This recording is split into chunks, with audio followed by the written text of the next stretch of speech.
ಈ ನಮ್ಮ ರಾಜ್ಯ ಸರ್ವ ಜನಾಂಗದ ಶಾಂತಿಯ ತೋಟ.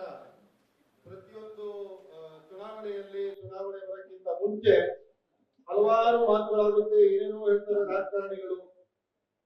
ಆದ್ರೆ ನಾವು ಚಿಕ್ಕ ವಯಸ್ಸಿಂದ ನಮ್ಮ ತಾತ ಮುತ್ತಾತಿಂದ್ರ ಕಾಲದಿಂದನೂ ಯಾವ ಪಕ್ಷಕ್ಕೆ ಹಸ್ತದ ಗುರುತು ಕಾಂಗ್ರೆಸ್ ಪಕ್ಷಕ್ಕೆ, ಯಾವ ಪಕ್ಷಕ್ಕೆ ನಮ್ಮ ತಾತ ನಮ್ಮ ತಂದೆ ನಮ್ಮ ಮಕ್ಕಳಿಗೆ ಹೇಳ್ಕೊಡ್ತಿದ್ದೇನೆ, ನೋಡಪ್ಪ ನಮ್ಗೆಲ್ಲ ಒಗ್ಗೂಡಿ ತಗೊಂಡೋಗ್ತಿದೆ ಪಕ್ಷ, ನೀವೆಲ್ಲ ಸೇರಿ ಇವ್ರನ್ನ ಓಟ್ ಕೊಡ್ಲಿ ಅಂತ. ಮೊನ್ನೆ ಇತ್ತೀಚೆಗೆ ಸನ್ಮಾನ್ಯ ಮುಖ್ಯಮಂತ್ರಿಗಳು ಒಂದು ಕ್ಯಾಸ್ಟ್ ಸರ್ವೆಯನ್ನ ಮಾಡಿದ್ರು, ಜಾತಿ ಜನಗಣತಿ. ಅದರಲ್ಲಿ ಅತಿ ಹೆಚ್ಚು ಜನಸಂಖ್ಯೆಯಲ್ಲಿರೋದು ಈ ರಾಜ್ಯದಲ್ಲಿ ಮುಸಲ್ಮಾನರು ಅಂತ ಬಂತು. ಮೊದಲು ಯಾವ ಆಧಾರದ ಮೇಲೆ ನಾವು ಸೆನ್ಸಸ್ ಮೇಲೆ ನೋಡ್ತಿದ್ವಿ. ಈ ಜಾತಿ ಜನಗಣತಿ ಆದ್ಮೇಲೆ ನಮ್ಗೆ ಅರ್ಥ ಆಯ್ತು ಏನಂದ್ರೆ ಕರ್ನಾಟಕದ ಮುಸ್ಲಿಂ ಸಮುದಾಯ ನಂಬರ್ 1 ಸಮುದಾಯ. ನಮ್ಗೆ ಸೀಟ್ಗಳು ಎಷ್ಟು ಕೊಡೋದು ಇವರು 15, ಕಾಂಗ್ರೆಸ್ ಪಕ್ಷದಿಂದ 15 ಸೀಟ್ಗಳು ಕೊಟ್ಟರು. 9 ಜನ ಜಯಶೀಲರಾಗಿ ಬಂದ್ರು. ಬೇರೆ ಇತರ ಸಮುದಾಯಗಳಿಗೆ 50 ಗ್ಯಾರಂಟಿ, 5 ಗ್ಯಾರಂಟಿ. ಈ 5 ಗ್ಯಾರಂಟಿಗಳಿಂದ ಸರ್ಕಾರ ರಚಿಸಕ್ಕಾಗಿಲ್ಲ ಇವ್ರ ಕೈಯಲ್ಲಿ. ಈ 5 ಗ್ಯಾರಂಟಿಗಳಿಂದ ಇವರು ಇವತ್ತು ಈ ಸರ್ಕಾರವನ್ನ ರಚಿಸಿಲ್ಲ. ಕಾಂಗ್ರೆಸ್ ಇವತ್ತು ಸಂಪೂರ್ಣ ಬಹುಮತದಿಂದ ಸರ್ಕಾರ ರಚಿಸಿದೆ ಅಂತ ಹೇಳಿದ್ರೆ ನೀವು ಕಳೆದ 5 ಚುನಾವಣೆಯ ಫಲಿತಾಂಶಗಳನ್ನ ಎತ್ತಿ ನೋಡಿ. 2004ರಿಂದ 2008, 13ರಲ್ಲಿ ಕೆಜೆಪಿ ತರ ಫಾರ್ಮ್ ಅದು ಕೆಜೆಪಿ ಮತ್ತೆ ಬಿಜೆಪಿ ಸೇರಿದ್ರೆ ಬಿಜೆಪಿಯ ವೋಟ್ ಶೇರ್ 38%, ಹಾಗೆ ಇಂಟ್ಯಾಕ್ಟ್ ಇತ್ತು. 2018ರಲ್ಲಿ 38% ವೋಟ್ ಶೇರ್ ಬಿಜೆಪಿಗೆ. 2023ರಲ್ಲೂ ಕೂಡ ಅವರ ವೋಟ್ ಶೇರ್ 38% ಇದ್ದೇ ಇತ್ತು. ಆದರೆ ಈ 2023ರ ಚುನಾವಣೆಯಲ್ಲಿ ನಮ್ಮ ಈ ಹೈಕಮಾಂಡ್, ಕಾಂಗ್ರೆಸ್ ಅಲ್ಲಿ ಡೆಲ್ಲಿಯಲ್ಲಿ ಒಂದು ಹೈಕಮಾಂಡ್ ಇದೆ, ಈ ನಮ್ಮ ಹೈಕಮಾಂಡ್ ಮಸೀದಿಯ ಮೂಲಕ ಎಲ್ಲ ಮುಸಲ್ಮಾನರಲ್ಲಿ ಒಂದು ಮಾತನ್ನ ಹೇಳಿದ್ರು. ಈ ಸಲ ಪ್ರತಿಯೊಬ್ಬರು ಸೇರಿ ಒಗ್ಗೂಡಿ ನೀವೆಲ್ಲ ಕಾಂಗ್ರೆಸ್ ಪಕ್ಷಕ್ಕೆ ಮತ ನೀಡಬೇಕು. ಅಲ್ಲಿ ಕೆಲಸ ಮಾಡಿದ್ದು ಕೇವಲ ಕಾಂಗ್ರೆಸ್ ಪಕ್ಷದ ಕಾರ್ಯಕರ್ತರಲ್ಲ. ಈ 2023ರ ಚುನಾವಣೆಯಲ್ಲಿ ಮಸೀದಿಗಳಿಂದ ನಮ್ಮ ಏರಿಯಾದ ಹಿರಿಯರು ಪ್ರತಿಯೊಂದು ಮನೆಗೆ ಹೋಗಿ ವೋಟರ್ ಲಿಸ್ಟ್ ಚೆಕ್ ಮಾಡಿ ಈ ಮನೆಯವರು ಇಲ್ಲಿದ್ರಲ್ಲ ಎಲ್ಲಿ ಹೋದ್ರು ಅಂತ ಅವರನ್ನ ಕಂಡಿಡಿದು ವಾಪಸ್ ಕರೆಸಿ ವೋಟಿಂಗ್ ಮಾಡ್ತಿದ್ದಾರೆ. ಫಾರಿನಿಂದ ಬಂದು ಇಲ್ಲಿಗೆ ವೋಟ್ ಮಾಡ್ತಾರೆ. ಬೇರೆ ಬೇರೆ ರಾಜ್ಯಗಳಲ್ಲಿ ಕೆಲಸ ಮಾಡಕ್ ಹೋಗಿರೋರ್ನೆಲ್ಲ ರೈಲು ಬಸ್ಸು ಟಿಕೆಟ್ಗೆ ಕಾಸನ್ನ ಕೊಟ್ಟು ಕರೆಸಿ ಈ ಸಲ ನಾವು 92% ಮುಸ್ಲಿಂ ಸಮುದಾಯ ಮಾಡಿರುವ ವೋಟ್ಗಳಿಂದ ಮತ್ತು ಬೇರೆ ಇತರ ಪಕ್ಷಗಳಿಗೆ ಇವಾಗ ಜೆಡಿಎಸ್ ಎವ್ರಿ ಎಲೆಕ್ಷನ್ 20% ಅವರ ವೋಟ್ ಶೇರ್ ಇತ್ತು. ಆದ್ರೆ 23ರ ಚುನಾವಣೆಯಲ್ಲಿ ಅವರ ವೋಟ್ ಶೇರ್ 13ಕ್ಕೆ ಬಂದಿತ್ತು. ಆ 7% ಮುಸಲ್ಮಾನರು ಆ ಕಡೆ ಈ ಕಡೆ ವೋಟ್ ಮಾಡ್ತಿದ್ರೆ ಎಸ್ಡಿಪಿಐಗೂ ವೋಟ್ ಶೇರ್ ಕಡಿಮೆ ಆಯಿತು. 2023ರ ಚುನಾವಣೆಯಲ್ಲಿ ನಾವು ಎಲ್ಲರೂ ಒಗ್ಗೂಡಿ ಕಾಂಗ್ರೆಸ್ ಪಕ್ಷಕ್ಕೆ ಮತ ನೀಡಿ ಕಾಂಗ್ರೆಸ್ ಪಕ್ಷಕ್ಕೆ ಇವತ್ತು ಸಂಪೂರ್ಣ ಬಹುಮತದಿಂದ ಗೆಲ್ಲಿಸುವ ಒಂದು ಕ್ರೆಡಿಟ್ ಕೊಡ್ಬೇಕು ಅಂದ್ರೆ ಅದು ಮುಸ್ಲಿಂ ಸಮುದಾಯಕ್ಕೆ ಮಾತ್ರ ಕೊಡಬೇಕು ಅಂತ ಹೇಳ್ತಿರ್ತಾರೆ. ಒಂದಾಯ್ತು. ನಂತರ ನಾವು ನಮ್ಮ ಮಾತನ್ನ ಇಟ್ಕೊಂಡ್ವಲ್ಲ, ನುಡಿದಂತೆ ನಡೆದಿದ್ದೇವೆ ಅಂತ ಹೇಳುವ ಕಾಂಗ್ರೆಸ್ ಪಕ್ಷ ಮುಸಲ್ಮಾನರ ಜೊತೆ ಎಲ್ಲಿ ನಡೆದಿದೆ? ಹಿಜಾಬ್ ಎಷ್ಟು ಕೋಲಾಹಲವನ್ನ ಸೃಷ್ಟಿಪಡಿಸ್ತು ನಮ್ಮ ರಾಜ್ಯದಲ್ಲಿ. ಹಿಜಾಬ್ ಆಗ್ಲಿ, ಹಲಾಲ್, ಜಟ್ಟ ಕಟ್ಟು, ಅದು ಇದು ಪ್ರತಿಯೊಂದಿನ ಒಂದೊಂದು ಏನೇನೋ ಒಂದು ಸಮಸ್ಯೆ ನಡ್ಕೊಂಡು ಆ ಎಲ್ಲಾ ಸಮಸ್ಯೆಗಳಿಗೆ ನಾವು ತಾಳ್ಮೆಯಿಂದ ಮುಂದುವರೆದ್ವಿ. ನಮಗೊಂದು ಭರವಸೆ ಕೊಡಲಾಯಿತು. ಬ್ಯಾಕ್ ಡೋರ್ ಮೀಟಿಂಗ್ಸ್ ಅನ್ನು ಭರವಸೆ ಕೊಡಲಾಯಿತು. ಬಹಿರಂಗವಾಗಿ ಚುನಾವಣಾ ಪ್ರಚಾರಗಳಲ್ಲಿ ನಾವು ಬಜೆಟ್ ಬ್ಯಾಕ್ ಅಂತ ಹೇಳಿದ್ರು. ಅದು ಏನೂ ಆಗಿಲ್ಲ. ನಮಗೆ ಹಿಜಾಬ್ ಅನ್ನು ವಾಪಸ್ ಕೊಡ್ತೀವಿ ಅಂತ ಹೇಳಿದ್ರು. ಸುಪ್ರೀಂ ಕೋರ್ಟ್ ಅಲ್ಲಿ ಕೇಸ್ ಹಂಗೇ ನೇತಾಡ್ತಿದೆ. ಅದ್ರ ಬಗ್ಗೆ ಏನು ಮಾಡಿಲ್ಲ. 4% ರಿಸರ್ವೇಶನ್ ಮುಸಲ್ಮಾನರಿಗೆ ಸಿಕ್ತದ್ದು, ಅದ್ರ ಮೇಲೆ ಸ್ಟೇ ಇದೆ, ಅದನ್ನ ವೇಕೇಟ್ ಮಾಡ್ತಿಲ್ಲ. ಗೋ ಹತ್ಯೆ ನಿಷೇಧದಲ್ಲಿ 58 ಲಕ್ಷ ರೈತರು ಈ ರಾಜ್ಯದಲ್ಲಿ ನರಳುತ್ತಿದ್ದಾರೆ. 13 ವರ್ಷ ಆಯ್ತು ಒಂದು ಪ್ರಾಣಿಗೆ ಅಂದ್ರೆ ಅದನ್ನ ಮನೆಯಲ್ಲಿ ಇಟ್ಕೊಂಡು ಸಾಕುವ ಒಂದು ಇದು ಅವ್ರ ಹತ್ರ ಇಲ್ಲ. ಅಟ್ಲೀಸ್ಟ್ 13 ವರ್ಷದ ಅಧಿಕ ವಯಸ್ಸಿನ ಪ್ರಾಣಿಗಳನ್ನ ನೀವು ವಧೆ ಮಾಡಬಹುದು ಅಂತ ಒಂದು ಅವಕಾಶ ಕೊಡ್ತದೆ ಕಾಂಗ್ರೆಸ್ ಅಂತ ಒಂದು ಭರವಸೆ ಇತ್ತು. ಅದು ನಮಗೇನು ಮಾಡ್ಕೊಡ್ಲಿಲ್ಲ. ಮುಂದಕ್ಕೆ ರಿಲಿಜಿಯಸ್ ಕನ್ವರ್ಷನ್ ಬಿಲ್ಲು, ಅದು ಇದು ಎಷ್ಟೊಂದು ಭರವಸೆಗಳನ್ನ ಕೊಟ್ಟಲ್ಲ, ಅದರಲ್ಲಿ ಒಂದು ಕೂಡ ಇದುವರೆಗೂ ಈಡೇರಿಸಿಲ್ಲ. 10,000 ಕೋಟಿ ಕೊಡ್ತೀವಿ ನಾವು ಮುಸಲ್ಮಾನರಿಗೆ ಬಜೆಟ್ ಅಂತ ಹೇಳಿದ್ರು, ಅದು ನಮಗೆ ಕೊಡ್ಲಿಲ್ಲ.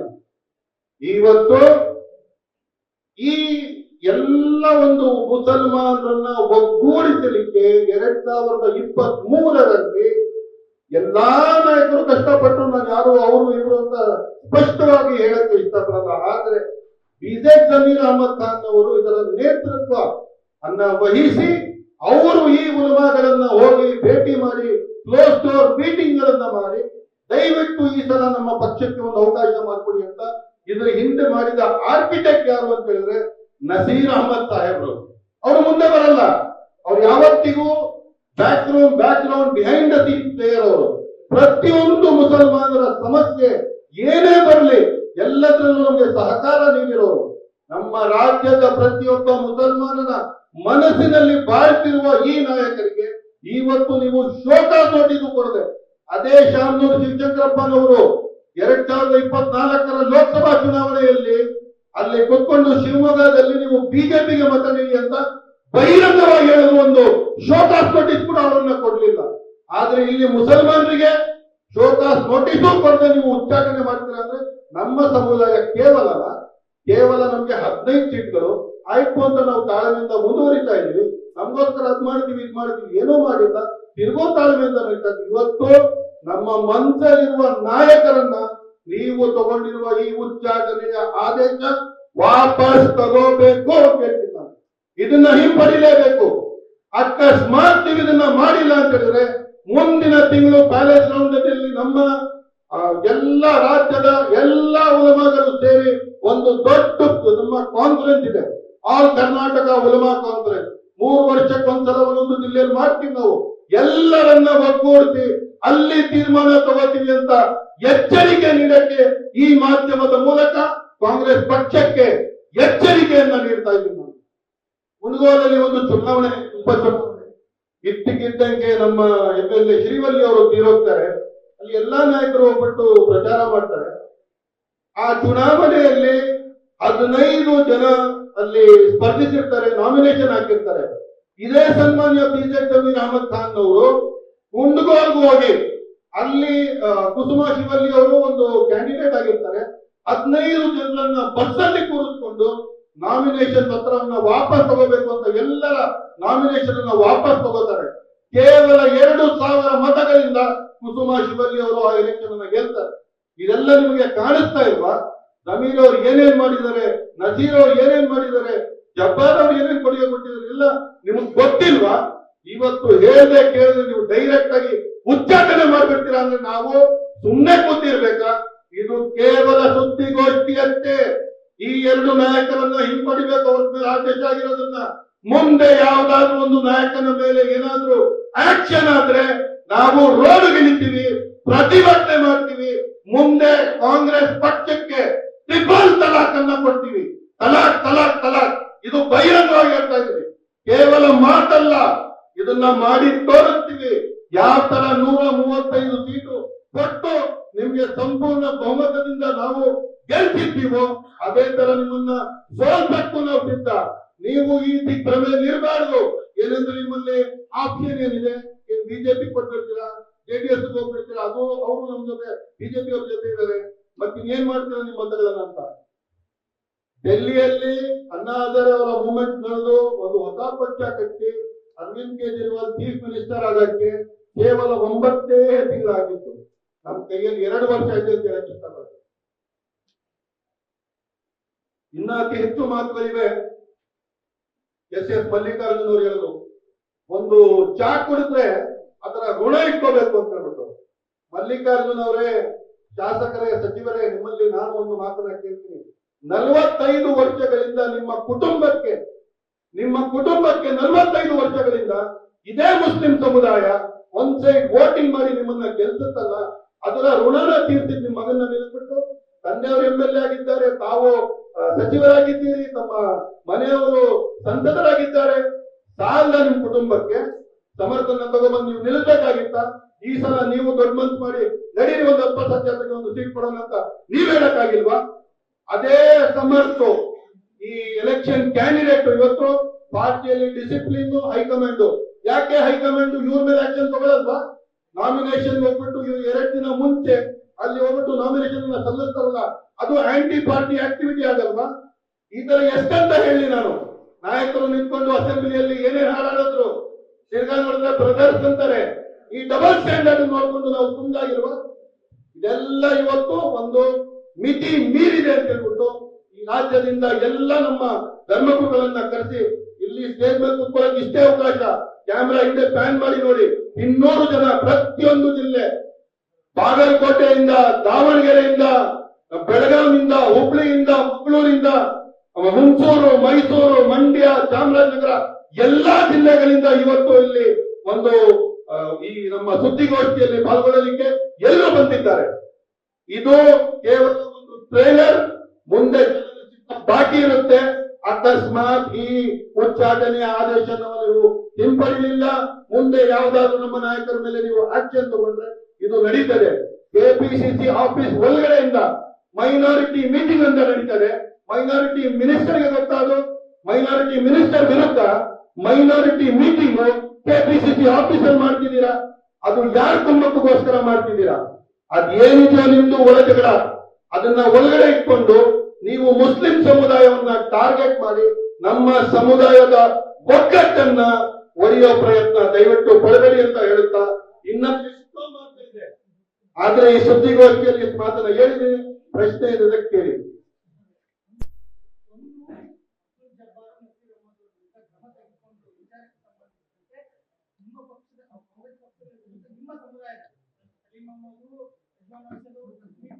ಪಕ್ಷದ ವಿರುದ್ಧ ಷಡ್ಯಂತ್ರ ಆಗಿದೆ ಅಂತ ಹೇಳಿ ಒಂದ್ ಕಡೆ ಆರೋಪ ಮಾಡಿದ್ರು, ಇನ್ನೊಂದು ಕಡೆ ಕೆಪಿಸಿಸಿಯ ಮಾಜಿ ಪದಾಧಿಕಾರಿಗಳು, ಅಲ್ಪಸಂಖ್ಯಾತರ ಮಾಜಿ ಪದಾಧಿಕಾರಿಗಳು ಎಸ್ಸಿಬಿಐ ಅಭ್ಯರ್ಥಿಗೆ ಫಂಡಿಂಗ್ ಮಾಡಿದ ಸಂಬಂಧಿಸಿದಂತೆ ನಮ್ಮ ಕಡೆ ದಾಖಲೆಗಳಿವೆ, ಸರಿ ಅಂತ ಹೇಳಿ ನಿಮ್ಮ ಸಮುದಾಯದವರೇ ಒಂದ್ ಕಡೆ ಒಪ್ಕೊಂಡೆ ಮಾತನ್ನ. ಕಾಂಗ್ರೆಸ್ ಪಕ್ಷದಲ್ಲಿ ಒಂದು ಶಿಸ್ತು ಕಮಿಟಿ ಅಂತ ಇಲ್ವಾ? ಅದೇನ್ ಮಾಡ್ತಿದೆ ಇವತ್ತು ಬಂದ್ಬಿಟ್ಟು ನೀವು ಅವರು ಹೇಳುವಂತ ಮಾತು ಕೇಳಕ್ಕೆ ನೀವು ಯಾರ ಮಾತು ಕೇಳ್ಕೊಂಡು ಏನು ಬೇಕಾದ್ರೂ ಮಾಡ್ಬೋದು. ಇರುವ ನಾಯಕರು ಯಾರು? ಜನ ಮೆಚ್ಚಿರುವ ನಾಯಕರು ಯಾರು? 2 ಸಲ ಸೋತೋಗ್ಬಿಟ್ಟು ನೀವು ಏನು ಇರಲಿಲ್ಲ, ದಯವಿಟ್ಟು ನನಗೆ ಏನಾದ್ರು ಒಂದು ಕೊಡಿ ಅಂತ ಡೆಲ್ಲಿಯಲ್ಲಿ ಹೋಗ್ಬಿಟ್ಟು ಬಕೆಟ್ ಇಟ್ಕೊಂಡು ಇಲ್ಲಿ ಬಂದ್ಬಿಟ್ಟು MLC ಆಗಿದ್ದವ್ರು ನೀವು ಇವತ್ತು ಜಬ್ಬಾರ್ ಅವರಿಗೆ ಟಿಕೆಟ್ ಕೊಡಲಿಲ್ಲ ಅಂದ್ರೆ ಅವ್ರು ಆಲ್ರೆಡಿ MLC ಇದಾರಲ್ಲ. ಇದೇ ರಿಜ್ವಾನ್ ಅರ್ಷದ್ ಅವರು MLC ಆಗಿದ್ರಲ್ಲ, ಅವರು ಹೋಗ್ಬಿಟ್ಟು ಇಲ್ಲಿ ಸೀಟ್ ಬಂದು ಇಲ್ಲಿ ಸೀಟ್ ತಗೊಂಡು ಶಿವಾಜಿನಗರ ಒಂದು ಕಾಂಗ್ರೆಸ್ನ ಭದ್ರಕೋಟೆ, ಶಿವಾಜಿನಗರ ಕಾಂಗ್ರೆಸ್ಸಿನ ಒಂದು ಭದ್ರಕೋಟೆ, ಅಲ್ಲಿ ಕರೆದು ಬಿಟ್ಟು ನಾವೆಲ್ಲ ಸೇರಿ ಆಯ್ತು ಒಂದು ಅವಕಾಶ ಕೊಡೋಣ ಪರವಾಗಿಲ್ಲ ಅಂತ ಗೆದ್ದಿದ್ದು ನಾವೇ. ಇವತ್ತು ಸಮುದಾಯದ ವಿರುದ್ಧ ಮಾತಾಡ್ತಾರಂದ್ರೆ ಅದರ ಹಿಂದೆ ಯಾವ ಶಕ್ತಿ ಇದೆ? ನಮಗೇನು ಬುದ್ಧಿ ಇಲ್ವಾ? ಪಕ್ಷ ವಿರೋಧಿ ಚಟುವಟಿಕೆನೇ ಯಾರಿಗೆ ಹೇಳಿದ್ದು ಸುದ್ದಿಗೋಷ್ಠಿ ಮಾಡಕ್ಕೆ? ಅವ್ರಿಗೆ ಕಾಂಗ್ರೆಸ್ ಪಕ್ಷ ಆಕ್ಷನ್ ತಗೊಳ್ಳಲ್ವಾ? ಹೈಕಮಾಂಡ್ ಅಲ್ವಾ? ನಿನ್ನೆ ಎಲೆಕ್ಷನ್ ಮುಗಿದು 9ನೇ ತಾರೀಕು 10ನೇ ತಾರೀಕು ಶುಕ್ರವಾರ ದಿನ ನಮಾಜ್ ಮುಗಿಸ್ಕೊಂಡು ಬಂದು ಇವರು ಪತ್ರಿಕಾಗೋಷ್ಠಿ ಮಾಡೋದಲ್ಲ, ಅದು ಯಾರ ಆದೇಶದಿಂದ ಮಾಡಿದ್ರು? ಅದು ಅವರ ಪಕ್ಷಕ್ಕೆ ಸೇರಿದ್ದು ಬಿಟ್ಟಿದ್ದು. ನಮ್ಮ ಸಮುದಾಯದಲ್ಲಿ ಬಂದಾಗ ಈ ಧರ್ಮಗಳು ಕರೆದಾಗ ರಿಜ್ವಾನು ಬರಬೇಕು, ಸಲೀಂ ಅಹಮದ್ ಬರಬೇಕು, ಯಾರೇ ಇರಲಿ ಬರಲೇಬೇಕು. ಆ ತೀರ್ಮಾನಕ್ಕೆ ಇನ್ನ ಬಂದಿಲ್ಲ. ಆ ತೀರ್ಮಾನ ತಗೊಂಡೇ ತಗೊಳ್ತಾರೆ ಮುಂದಿನ ದಿನಗಳಲ್ಲಿ.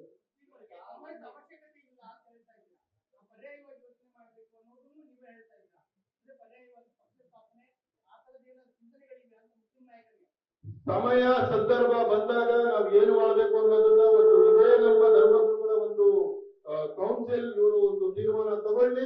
ಇವ್ರು ಹೆಂಗ್ ಹೇಳ್ತಾರೆ ಇವ್ರ ಹಿಂದೆ ನಾವು ಬದ್ಧರಾಗಿರ್ತೀವಿ. ನೋಡಿ, ನಮ್ಮ ಸಮುದಾಯದಲ್ಲಿ ಒಂದು ಮೆರ್ಸಿಡೀಸ್ ಬೆಂಜಲ್ಲೇ ಬಂದಿರ್ಬೋದು, ಅವನು BMW ನಲ್ಲಿ ಬಂದಿರ್ಬೋದು, ಆಡಿಯಲ್ಲಿ ಬಂದಿರ್ಬೋದು, ದೊಡ್ಡ ಮನೆ ಮಗ ಇರ್ಬೋದು.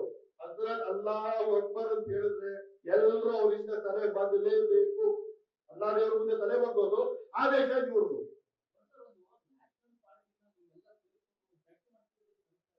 ಹೌದು ಸರ್,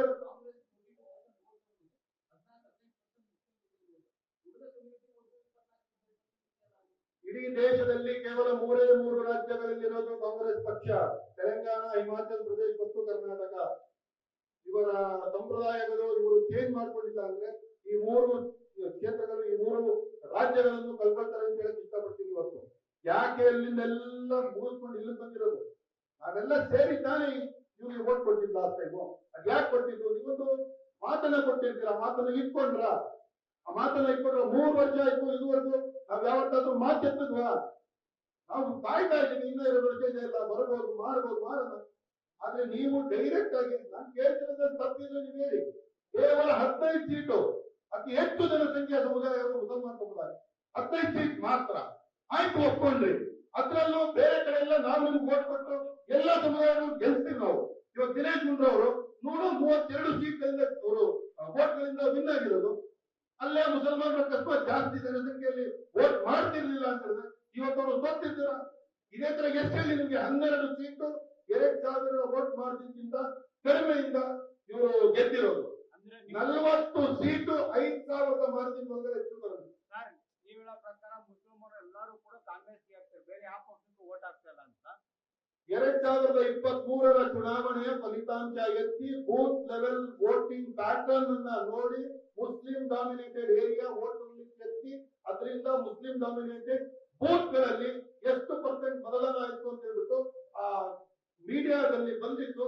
ನಾನು ಹೇಳಿದ್ದಲ್ಲ, ತಾವು ಮಾಧ್ಯಮದವರು ನೀವು ಪ್ರಚಾರ ಮಾಡಿದ್ದು ಮುಸಲ್ಮಾನರು 92% ವೋಟ್ ಕಾಂಗ್ರೆಸ್ ಕೊಟ್ಟಿದ್ದಾರೆ ಅಂತ. ಇದು ಸತ್ಯ. ಎಲೆಕ್ಷನ್ ವೆಬ್ಸೈಟ್ ಎತ್ತಿ ನಾವು ವಿಶ್ಲೇಷಕರು ನಾವು ವಿಶ್ಲೇಷಣೆ ಮಾಡಿದ್ದೀವಿ. 100ಕ್ಕೆ 100 ಸತ್ಯ. ಈ 23ರ ಚುನಾವಣೆಯಲ್ಲಿ ಮುಸಲ್ಮಾನರು ಒಗ್ಗಟ್ಟಾಗಿ ಕಾಂಗ್ರೆಸ್ ಮತ ಕೊಟ್ಟಿದ್ದು ಸತ್ಯ.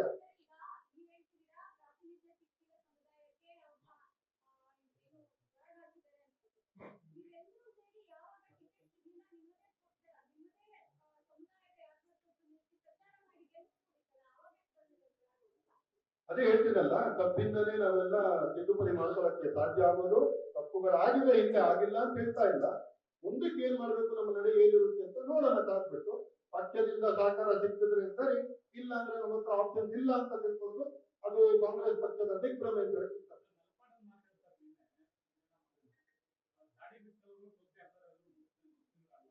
ಅದ್ರ ಬಗ್ಗೆ ಚರ್ಚೆಗಳೆಲ್ಲ ಮಾಡಿದೀವಲ್ಲ, ಅದ್ರ ಬಗ್ಗೆ ಎಲ್ಲ ಮಾತು ಬಂದಿದೆ. ಆ ಮಾತನ್ನ ಖಂಡಿಸಿದ್ದೀವಿ. ಆ ತರ ಹೇಳಬಾರ್ದಾಗಿತ್ತು, ಅದೊಂದು ತಪ್ಪು, ಅದಕ್ಕೆ ಖಂಡಿಸಿದ್ದೀವಿ. ಅದು ಎಲೆಕ್ಷನ್ ಅಲ್ಲಿ ಹೇಳಿತ್ತು. ಎಲೆಕ್ಷನ್ ಸಂದರ್ಭದಲ್ಲಿ ನ್ಯೂಸ್ ಫಸ್ಟ್ ನಿರ್ಭೀತಿಯಿಂದ ನಿಮ್ಮ ಪರವಾಗಿ.